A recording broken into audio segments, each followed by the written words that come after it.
Hello everyone, Alex RC Freak here, coming at you with a teardown video series of the Arrma Mojave. So this is my Arrma Mojave 1/7 scale. It's 6S powered.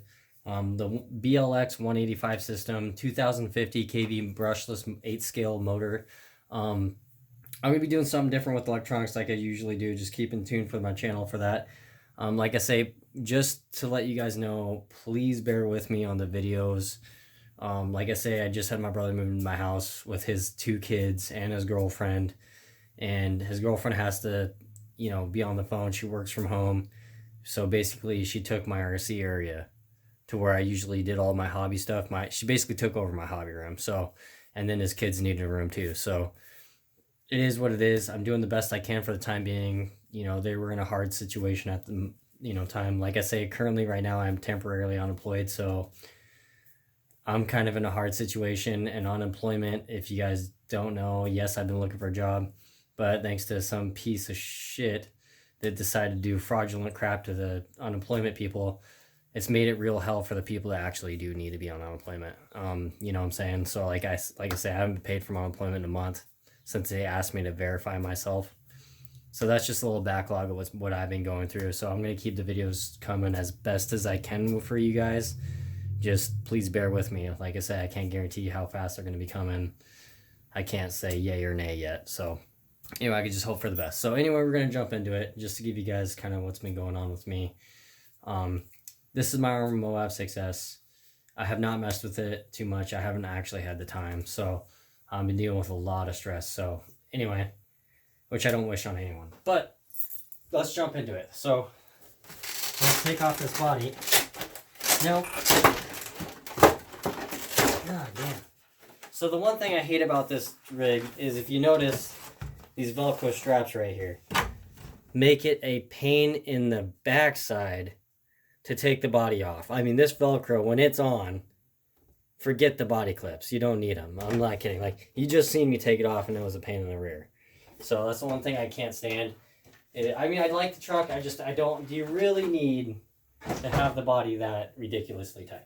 So the only thing I don't know if I'm going to keep this little rubber piece on there. It kind of looks a little wonky to me. I don't know.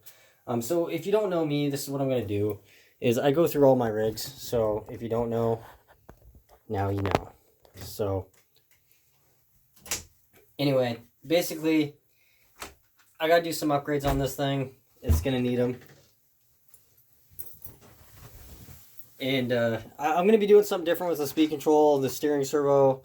Obviously, when I have a little bit better finances, I'm going to change out this steering servo, because I know for a fact on a Basher vehicle, 204 ounces of torque at 6 volts, it isn't going to cut the beans. So the speed control and the power system right here, I think are okay. I think it's a little bit working overtime for a vehicle of 1/7 scale, in my opinion. I know some people will say different. They'll be like, I have a Moab and it works perfect. I'm sure it does. I'm not saying it doesn't, but this truck is cool.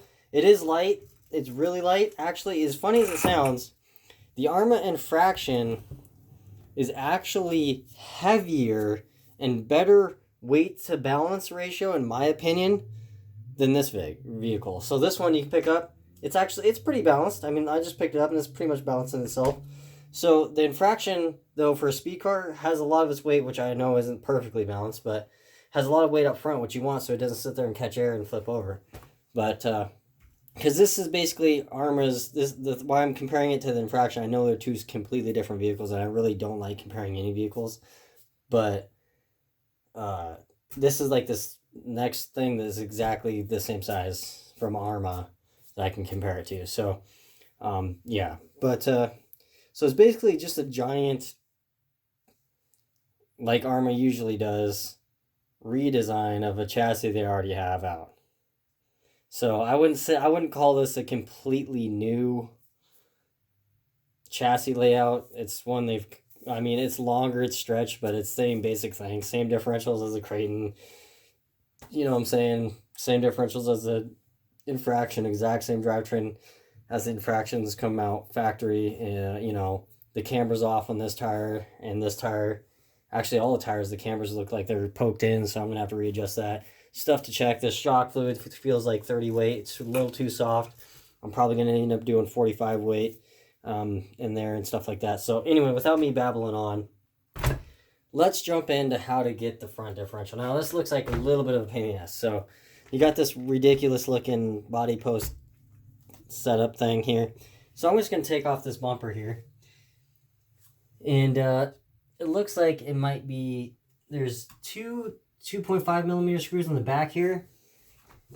And then if I flip it over, you got 1, 2, 3, 4, 5. These are 2 millimeter flat Allen head tapered. These are 3 2.5 millimeter taper head screws. So I'm going to take those off because you're going to have to.